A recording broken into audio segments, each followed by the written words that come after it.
What's going on, guys? And today I'm going to be showing you the best 5-4-1 tactics in FC24 and actually the best tactics in FC24 because it's so good it was banned in competitive play and pro gameplay. Now the reason it's banned is because it is the most overpowered formation due to how defensive it is and difficult to break down, but also because of how attacking it is despite it being the most defensive formation in the game.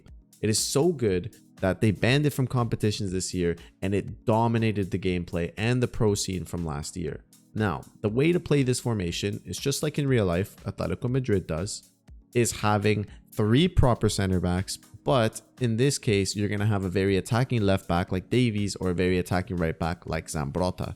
Now, you also want to have one very good defensive midfielder like Bellingham, which I usually have, or you could have Hullet, which I have on the bench. And then you need a player like Sawa or a Bonmati, right? A box-to-box kind of better on the ball player. Or you can just straight up have 2 defensive mids, but that's going to hinder you a lot on offense. Now, to get into the actual tactics, it is going to be the 5-4-1.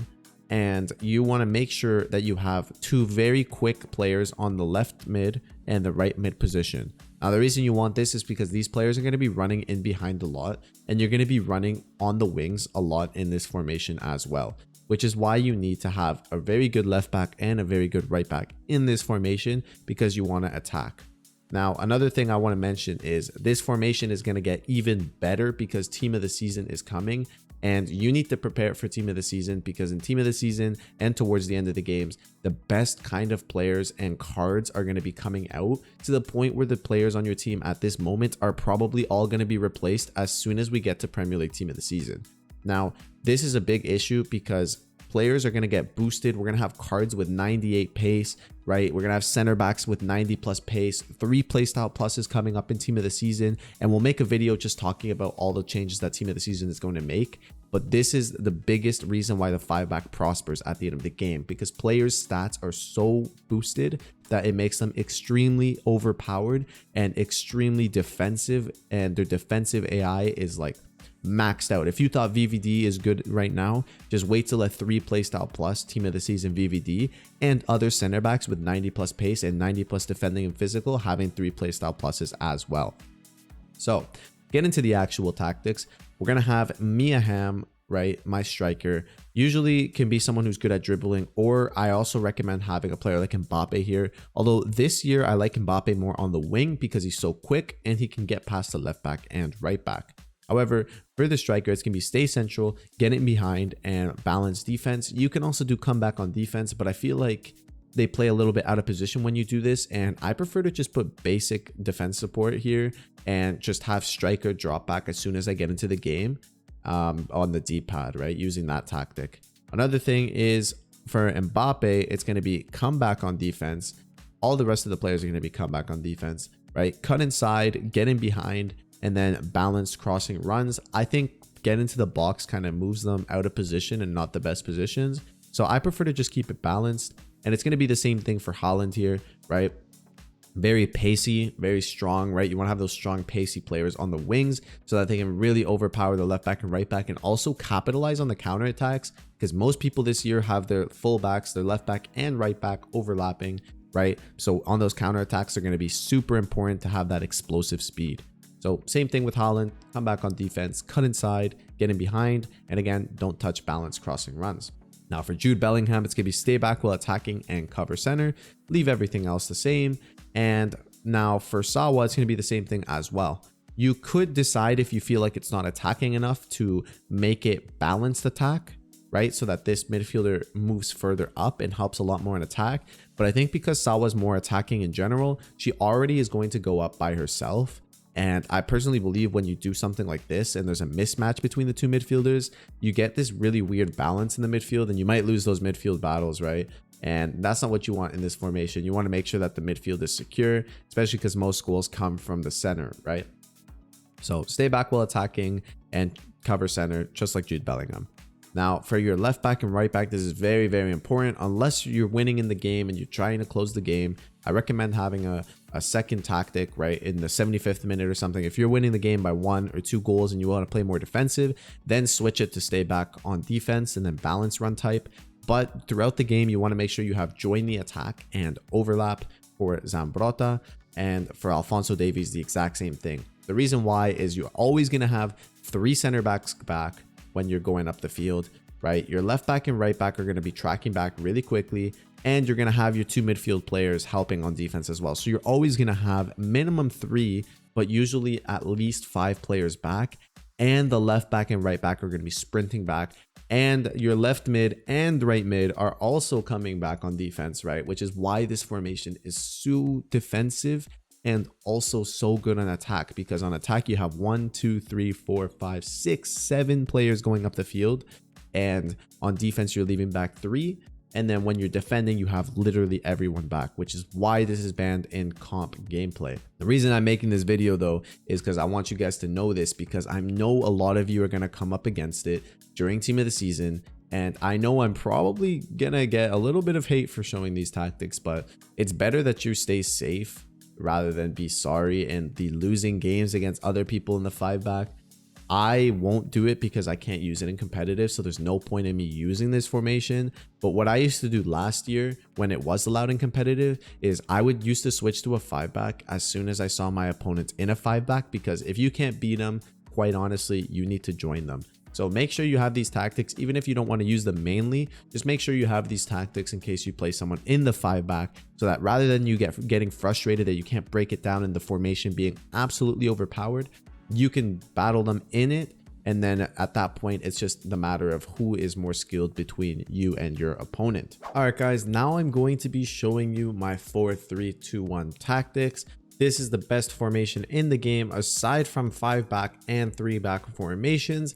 However, I recommend using these formations. Only really use the 5-back when you're versing someone who uses the 5-back and you want to match them, or if you feel like you're just really struggling against someone, then that's when I would switch to it. But because it's banned from comp, I only use the 4-3-2-1 in Foot Champs. This is the team I'm using for this weekend on the main account. On the Road to Glory, we already got a rank 1 at the time of recording this video, and now we have to do that today on stream for the main account. So to start off, we're going to have balanced defensive style. We're going to have 36 width and 67 depth. I like to have higher depth because I like to press my opponent a little bit more, but not too much to the point where I'm getting counterattacked. I also just don't like it when my team sits like in the box. I hate that, especially when they're like, you know, like passing around and they're just like sitting at the edge of the box, not moving, not doing anything. When you're in that position, a lot of times you have to kind of guess what your opponent does, and you can see a lot of goals from doing that, which is why I like the higher depth, so that they don't have the opportunity to just pass around and my center backs are just kind of standing in my 6-yard box doing absolutely nothing. Now for offense, obviously it's going to be balanced, and like every formation, it's going to be direct passing. Direct passing, again, is the most meta chance creation offensive tactic, and you just kind of need to have this for every formation. Like all the other ones are kind of useless, like possession doesn't really do anything. Balanced is like, I guess, the most normal one, but direct passing is definitely the best one by far.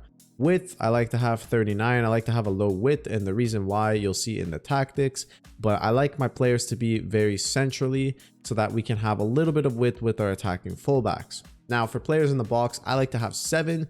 I know 7 is really high, but it adds for so many attacking capabilities, especially against people who are sitting back.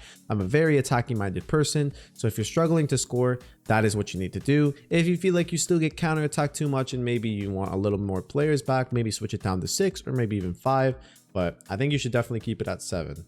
Corners, I suck at, but I know they're really meta, so if you can do 3, do 3, but I think you can still do the meta corners with just 2.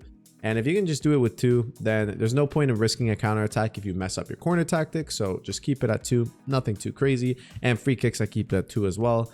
I'm not crazy good at them, and I just don't want to get counterattacked, because whenever the ball stops and the opponent has like an attack, your players become really stupid and very easy to score, just like kickoff glitch pretty much. In terms of players and where to play them, because of the crossing meta, and I'm not going to deny it, or I'm not going to like not tell you about it, you want to have your tallest player at left center forward, whether that's Haaland, Sorloth, Courtois.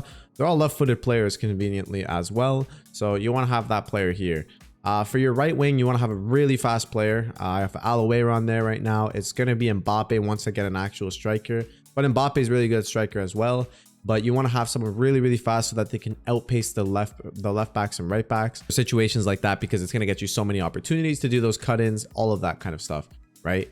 You want to have a left center mid. You can have an attacker here, but you can also have a box-to-box midfield. My ideal player to have in this position would be a Putellas, and that is the player that I'm working towards the most on my pro team. I'm going to have Putellas there as well. So this is like the literal Putellas position. It was the Messi position last year, and it still kind of is this year. Putellas is just that extra little like bit better just because of her defensive stats. And this one has to be your defensive mid, and then this one's your more box-to-box, like versatile center mid who's better on the ball. Then your left backs and right backs, I prefer if you have them attacking, but if they're not attacking and don't have really high shooting stats, it's still going to work. You just might not have like too many goals with them when you get into those opportunities where you might find a goal.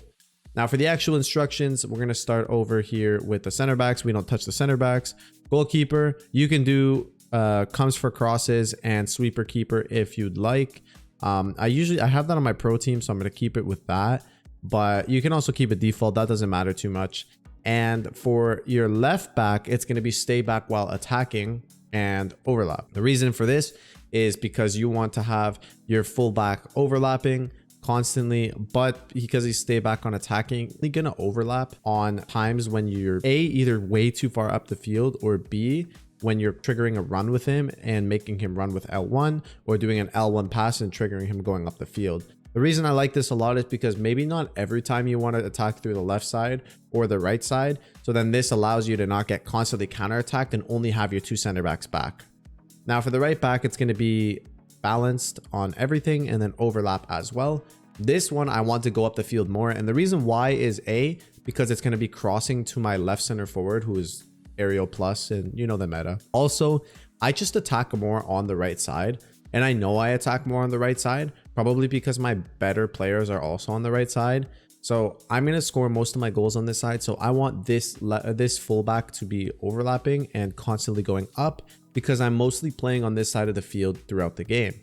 So if you play throughout the field on the left side, maybe have the left side on balance and overlap, and then just switch the left back and the right back tactics. Now for the right center mid, it's going to be stay back, cover center, and then balanced everything else. Like I said, you want this one to be more versatile because they are going to be going up the field, but they're mostly also defensive. So you want to make sure that they have high defensive stats, but also good attacking stats, which is why I love Sawa in this position. Bullet, he's my CDM right now. You can put Tchouaméni there, the Bellinghams, those types of players, right? The new Loftus-Cheek is very, very good. I played him there on the Road to Glory. I recommend a lot. He's actually very, very good. He can also play as a box-to-box though, but very, very good player, right? Going to be stay back and cover center. Because he's the central one, he kind of stays back a lot more. So that's why you want to have this one to have the more defensive presence, those tall players like Hullet and Tchouaméni kind of things. The left center mid is going to be balanced absolutely everything, and the key thing is you make sure that it is cover wing. If it's not cover wing, it's going to mess up the formation, so please make sure to have that. And then for your right center forward, this is where it differs from my older tactics a lot. It's going to be stay central and get in behind, but come back on defense for Aloeiron. For Mbappe, it's going to be stay central, get in behind, balanced defense support.